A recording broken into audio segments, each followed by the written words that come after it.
ओम अतुलित बलधामं हेमशैलापदेहं धनुजवन कृशानं ज्ञानिनाम् अग्रगण्यं सकलगुणनिधानं वानराणां धीशं रघुपति प्रियभक्तं वातजातं नमामि मनोजवं मारुततुल्यवेगं जितेन्द्रियं बुद्धिमतां वरिष्ठं वातात्मजं मानरयोत मुख्यं श्रीरामदूतं शरणं प्रपद्ये। नमस्कार, स्वागत है आपका आचार्य वाणी में। मैं आचार्य डॉक्टर विक्रमादित्य आपके साथ हूँ। आज का विषय हमारा है तुला राशि वालों के लिए फरवरी में ग्रहों ने परिवर्तन का जो राह पकड़ रखी है वो कहाँ तक आपको ले जा सकती है। जी हाँ, ये आपको समझ लेना चाहिए क्योंकि ग्रहों का परिवर्तन हर साल होता ही है और वो परिवर्तन यदि हमको पता चल जाए कि कहाँ हमको लाभ देने वाला है तो हम उसके अनुसार से लाभ ले लें।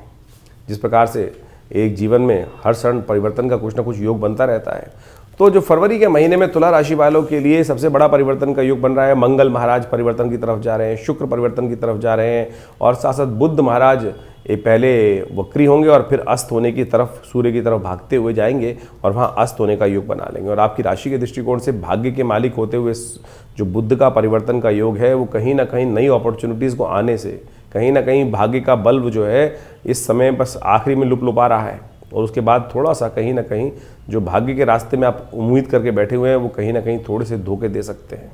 हुलाष्टक भी आरंभ हुआ चाहते हैं और जब आपका बुध अस्त हो जाएगा, आपकी राशि के दृष्टिकोण से भाग्य का स्वामी अस्त हो जाएगा, उस समय हुलाष्टक चल रहे होंगे। तो ऐसे में आपको खास तौर पर ध्यान रख लेना चाहिए कि कैसे आपको अपने आप को स्थापित करने के लिए, अपने भाग्य को रास्ता दिखाने के लिए, क्योंकि भाग्य का फल जो है बहुत विचित्र होता है।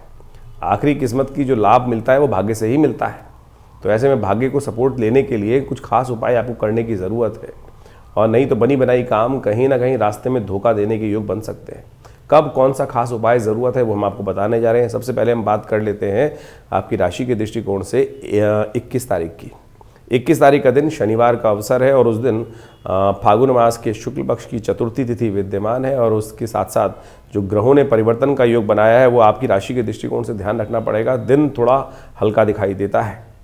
जो भी कार्य करें अननेसेसरी खर्चे ना पालें। स्वास्थ्य का विशेष तौर पर ध्यान रखने का प्रयास करें।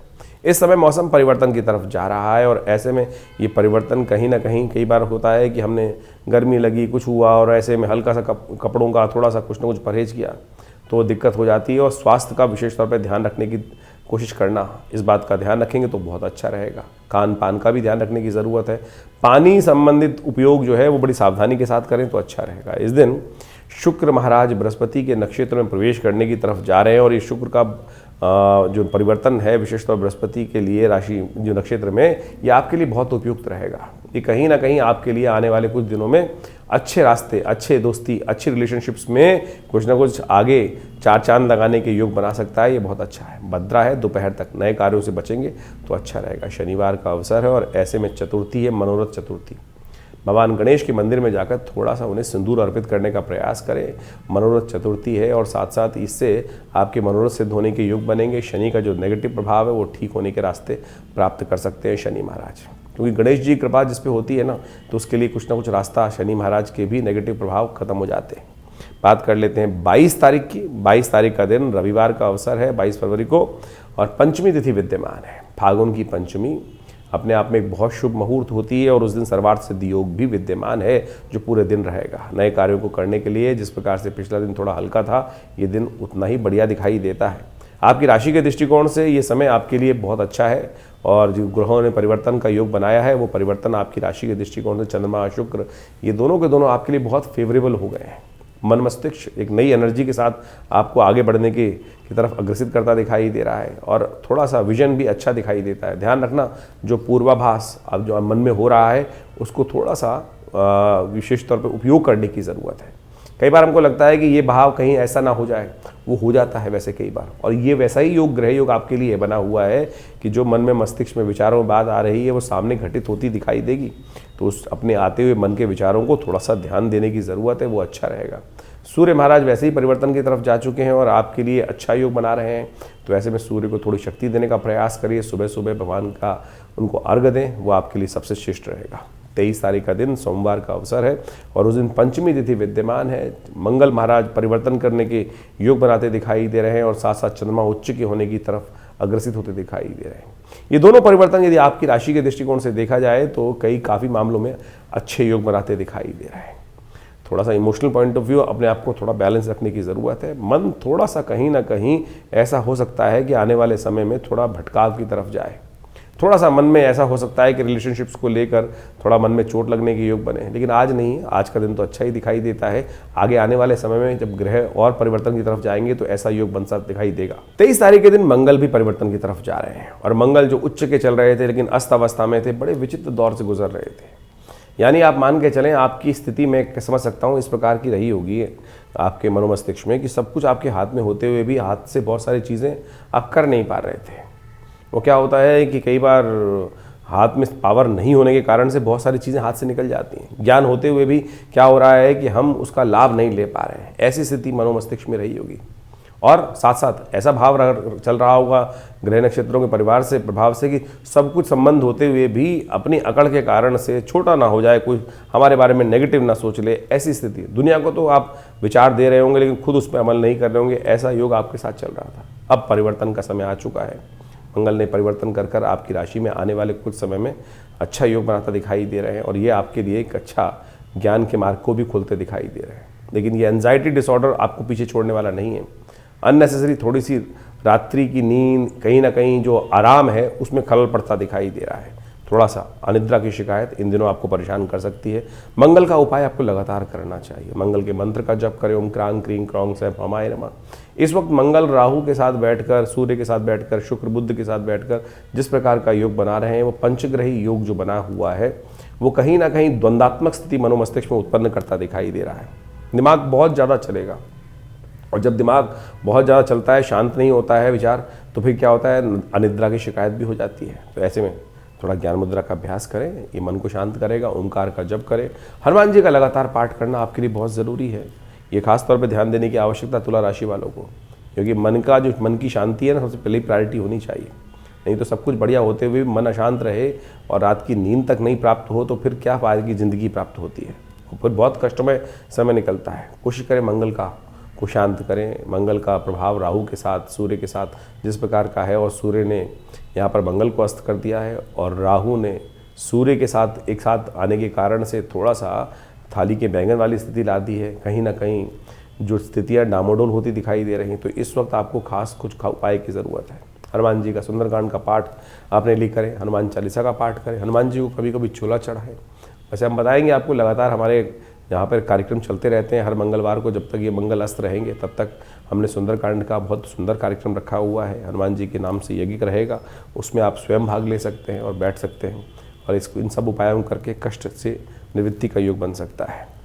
24 तारीख का दिन मंगलवार का अवसर है। सप्तमी तिथि विद्यमान है और साथ में अष्टमी तिथि भी है और अष्टमी क्षय हो रही है। होलाष्टक इस दिन से आरंभ हो रहे हैं।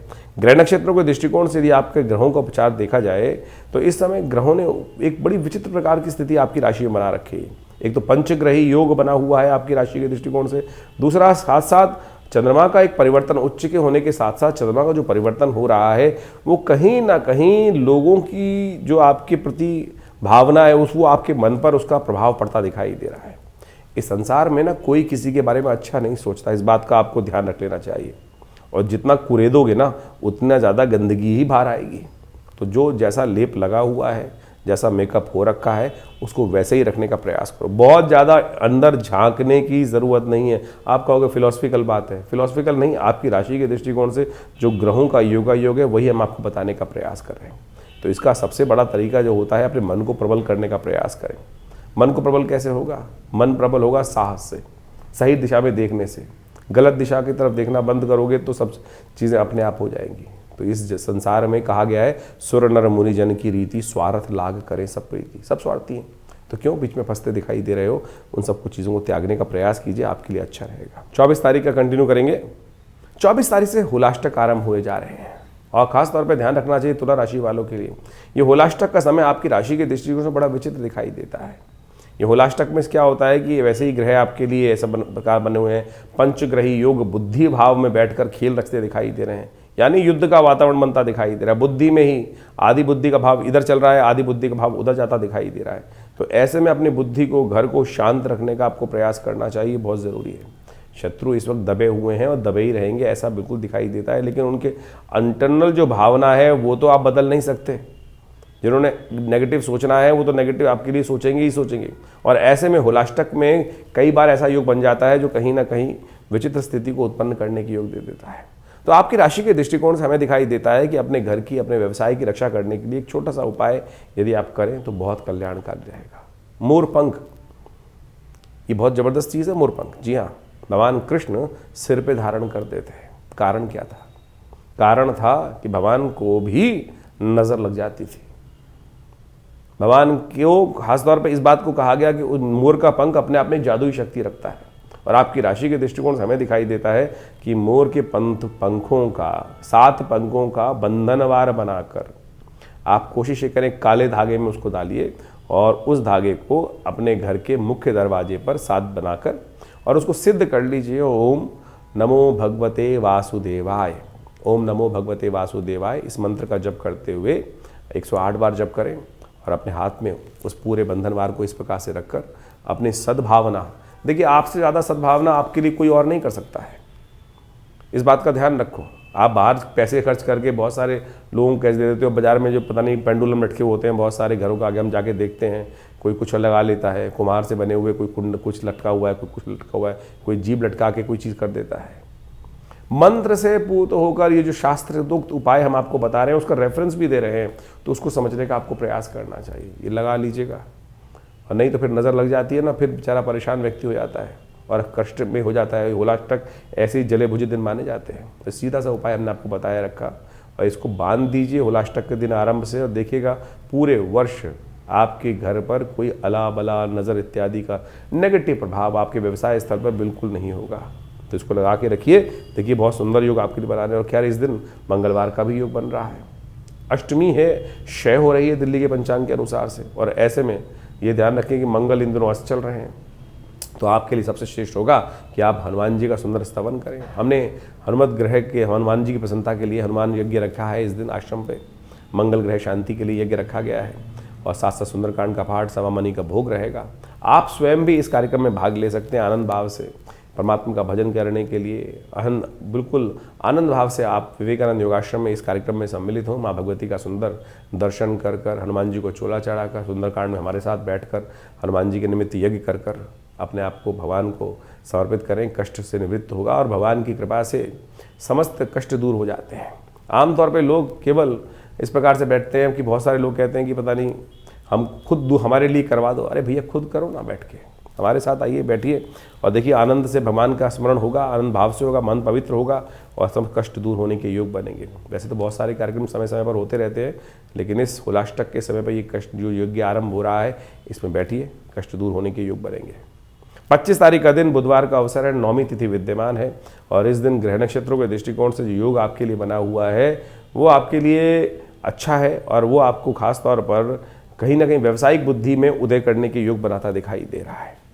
ऐसे में आपकी राशि के दृष्टिकोण से जो ग्रहों का योग है वो कहीं ना कहीं आपकी राशि के दृष्टिकोण से बड़े लोगों से संपर्क साधने के लिए, नए संपर्क साधने के लिए, रिलेशनशिप में नई जान डालने के लिए बहुत उपयुक्त बनता दिखाई दे रहा है, बहुत श्रेष्ठ बनता दिखाई दे रहा है। बुध अभी मार्गी भी हैं, उदय भी है और ये आपके लिए बड़ा कल्याणकारी योग बना के बैठे हुए हैं। बहुत सारे लोगों से कई आपने देखा होगा कि जो चीज़ों में आपके लिए कहीं ना कहीं अनायास ही दोस्ती बनने के योग बनते दिखाई देंगे। हाँ, आप अपने विशेष तौर पर अधिक बोलने के कारण से कुछ दिनों में जैसे स्थिति रही उनमें बनी बनाई संबंधों को खराब करने के योग बना चुके होंगे, लेकिन अब वो परिवर्तन की तरफ जा चुके हैं और उससे कहीं ना कहीं उभरने का योग भी इस वक्त चल रहा है। तो उसको लाभ लेने का प्रयास कीजिए, थोड़ी बुध को शक्ति जरूर दीजिएगा क्योंकि बुध अगले दिन से अस्त होने जा रहे हैं और जब बुध अस्त हो जाते हैं आपके भाग्य के स्वामी हैं तो कहीं ना कहीं भाग्य विशेष तौर पर अभी तो वक्री होंगे, अस्त तो थोड़ा लेट होंगे। बुध जब वक्री हो जाते हैं तो क्या होता है, बुद्धि सीधी की बजाय उल्टी चलनी शुरू हो जाती है। गौ पूजा करें, हो सके तो गौशाला में थोड़ा चारा इत्यादि डालने का प्रयास करें, वो आपके लिए बहुत अच्छा रहेगा। 26 तारीख का दिन बृहस्पतिवार का दिन है और उस दिन खासतौर पर ग्रह नक्षत्रों के दृष्टिकोण से योग देखें तो 10वीं तिथि बन रही है और साथ साथ आपके लिए धन योग बनकर तैयार हो रहा है और ये धन योग आपकी राशि में जो बन के तैयार हो रहा है ये आपके लिए बड़ा कल्याणकारी रहेगा। और इसके साथ साथ आपकी राशि में इस दिन बुध भी वक्र स्थिति में जाने वाले हैं और ये बुध वक्री होने के बाद जिस प्रकार से आपकी राशि के दृष्टिकोण से सीधी चलती हुई बुद्धि को कहीं ना कहीं थोड़ा सा उलटने का योग बना सकते हैं। साथ साथ आपकी राशि में भाग्य से बहुत अच्छे रास्ते प्राप्त होंगे। बृहस्पति महाराज भाग्य में साथ बैठकर उसके साथ में चंद्रमा का योग जो बन रहा है, ये कहीं ना कहीं कहता है कि यदि तीर्थ यात्रा आप यदि अवश्य करें, तीर्थ का लाभ लें, किसी संत महात्मा का आशीर्वाद लेने का प्रयास करें और उनके सानिध्य में रहकर थोड़ी देर बैठे उनके जीवन में, तो ये आपके लिए बहुत सुंदर योग बन सकता है। आने वाले 3-4 दिन बहुत फेवरेबल आपके जाने के योग बनते दिखाई दे रहे हैं, तो इसका उपाय अवश्य करें। ये आपके लिए संत महात्माओं को कुछ वस्त्र इत्यादि दान करना भी आपके लिए अच्छा रहेगा। 27 तारीख का दिन शुक्रवार का दिन है, एकादशी तिथि विद्यमान है और इस दिन को आमल की एकादशी के रूप में जाना जाता है। और साथ साथ ग्रह नक्षत्रों के दृष्टिकोण से एकादशी और आपके लिए कीर्ति योग आपकी राशि में जो बना हुआ है, ये भगवान का सानिध्य ईश्वर कृपा से भाग्य जागने के योग बनते दिखाई दे रहे हैं आपके लिए। लेकिन बुद्धि में राहु और सूर्य की युति होने के कारण से कहीं ना कहीं बुद्धि जो है वो अंधकार में, सही चीज़ दिमाग में आते आते भी क्या होता है, थोड़ा सा आपको रास्ता आप बदल लेते हैं। बिल्कुल सीधा चलना था रास्ता आपको था, लेकिन कहीं ना कहीं राहु लगातार जो इस वर्ष आपके बुद्धि भाव में चल रहे हैं, तो आपको राहु का उपचार लगातार करने की ज़रूरत है।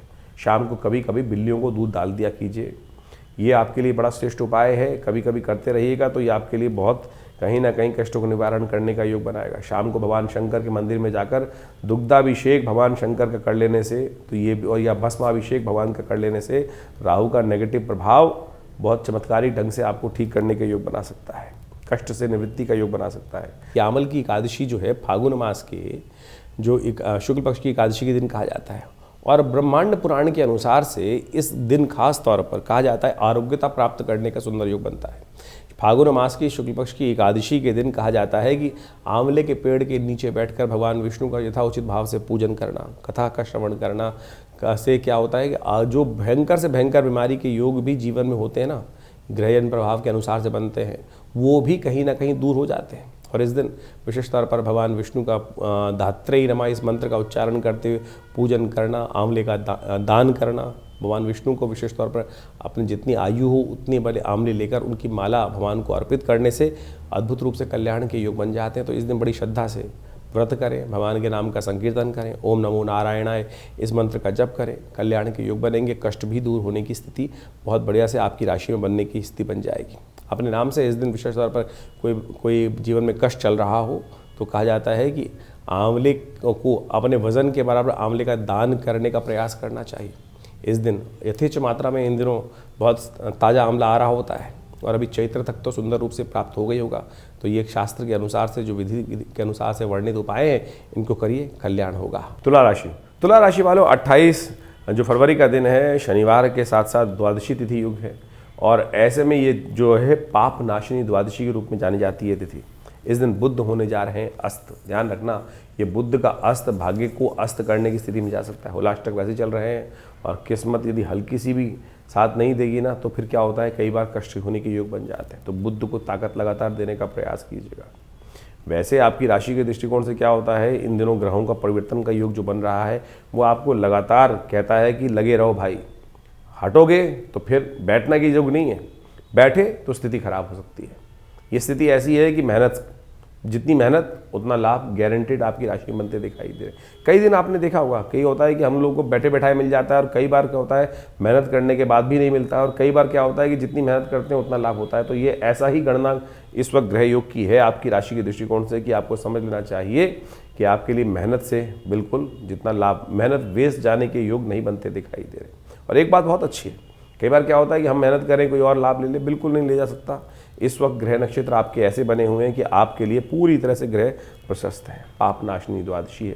इस दिन आंवले के पेड़ के नीचे बैठकर आंवले का दान करना, भगवान विष्णु का सुंदर पूजन करने से समस्त पापों से मुक्ति प्राप्त करने का योग बन जाता है। और ऐसा शास्त्र के अंदर जो पुराणों में बहुत ज़बरदस्त तरीके से लिखा हुआ है। तो पुराणों की कथा का महत्व समझते हुए इस उपाय को अवश्य करने का प्रयास करें। किसी भी मंदिर में, देवालय में जहाँ आंवले का पेड़ लगा हुआ हो वहाँ जाएं, थोड़ा भगवान विष्णु का स्मरण करें, थोड़े से पुष्प डाल दें, ओम नमो भगवते वासुदेवाय इस मंत्र का जप करें, कल्याण होगा। फागुन का महीना अपने आप में बड़ा अद्भुत योग लेकर आता है। फागुन में कई प्रकार के योग बनते हैं, शिवरात्रि इत्यादि योग अभी आपने देखे। साथ में ग्रह गणनाओं के अनुसार से इस बार जो फागुन का समय देखें, अभी ग्रहण पड़ के चुका है। भारत में नहीं था ग्रहण, लेकिन उसके साथ साथ उस ग्रहण का प्रभाव तो पूरे विश्व में आता दिखाई दे रहा है। जिस प्रकार से कहा जाता है, यदि वराहमिहिर संहिता को उठा के देखें तो वराहमिहिर संहिता में लिखा है कि फागुन के महीने में जब ग्रहण पड़ता है, तो जिन क्षेत्रों में ग्रहण पड़ता है उससे पूर्व के क्षेत्रों में कहीं ना कहीं प्राकृतिक आपदाओं के, कहीं ना कहीं वैमनस्य के, और वहाँ जो लोग रहते हैं उनके जीवन में कहीं ना कई प्रकार के कष्ट होने के योग बनते हैं। तो अभी देखिए ग्रहण जिस प्रकार से पड़ा, साउथ अफ्रीका इत्यादि क्षेत्रों में पड़ा है, और उस क्षेत्र का प्रभाव समझें कि उसके पूर्व की तरफ जरा देखें तो ऊपर जहाँ पर भी युद्ध इत्यादि चल रहे हैं यूरोप इत्यादि में, पूर्व के से लेकर जो कहा जाता है क्षेत्र के अनुसार से, तो वहाँ भयानक आपदाएं आने के योग, यानी भयावह स्थिति और ज़्यादा आने वाले समय में पड़ने के योग दिखाई देते हैं। और इस वक्त सूर्य और शनि के आसपास बहुत सारे ग्रह एकत्र हैं। ये कुछ ना कुछ असंभव कुछ कार्य होने के योग बनाती दिखाई दे रही है, कुछ अशुभ कार्य होने के योग भी बनाते दिखाई दे रहे हैं। तो इस प्रकार से भारतीय संस्कृति के अनुसार से ज्योतिष विज्ञान की कालगणना जो है वो बहुत ही परिष्कृत मानी जाती है। बहुत सारे लोग ज्योतिष के अनुसार से, अभी हम कुछ दिन पहले एक टीवी डिबेट में थे और वहाँ कुछ ना कुछ जो आज की तारीख में जिनको कहा जाता है साइंटिस्ट, वो बैठे थे। मुझे तो ऐसा लग रहा था कि वो साइंटिस्ट नहीं है, ज़्यादा ज़्यादा कम्युनिस्ट टाइप के लोग बैठे हुए हैं, जिनको जिस प्रकार से केवल भारतीय ज्योतिष विज्ञान, भारतीय पराविज्ञान जो है उसी का विरोध करना है। जबकि आप बात मान के देखें, भारत के अंदर जितना विज्ञान है, जितनी क्षेत्र हैं, उन सब के अंदर जो जो विज्ञान बताया गया है, वो आज ये तो कहने लगे हैं, पाश्चात्य लोग भी ये बात कहने लगे हैं कि एस्ट्रोलॉजी का कैलकुलेशन जो है वो बिल्कुल करेक्ट है और बिल्कुल पुराना प्राचीनतम है, भारतीय ऋषि मुनियों की अद्भुत खोज है। लेकिन अभी भी जिस प्रकार से अनर्गल प्रलाप भारत में बैठे हुए कुछ कम्युनिस्ट प्रकार की मानसिकता के लोग हैं, आज उनको नहीं समझ में आ रहा है। तो कोशिश हम कर रहे हैं कि हर चीज़ को वैज्ञानिक तथ्यों के अनुसार समझाने का प्रयास किया जाए। तो इस बात को हम अच्छे से समझें कि ज्योतिष विज्ञान की जो गणनाएं हैं बिल्कुल प्रत्यक्ष रूप से है, और उनके अनुसार से हम अपने समय को परिवर्तन करने की तरफ ले जा सकते हैं। जीवन में हर क्षण कुछ ना कुछ परिवर्तन हो रहा है और उसका प्रभाव भी हो रहा है, कुछ शुभ कुछ अशुभ। और ये शुभ अशुभ जो होता है वो व्यक्ति के कर्मानुसार होता है। यदि आपने शुभ कर्म किए हैं तो प्रारब्ध में आपके जीवन में भी शुभ होने का योग बन जाएगा प्रारब्ध के अनुसार से। लेकिन अशुभ कर्म किए हैं, कहीं ना कहीं हो रहा है, तो उससे जीवन में कष्ट होने के योग बन जाते हैं।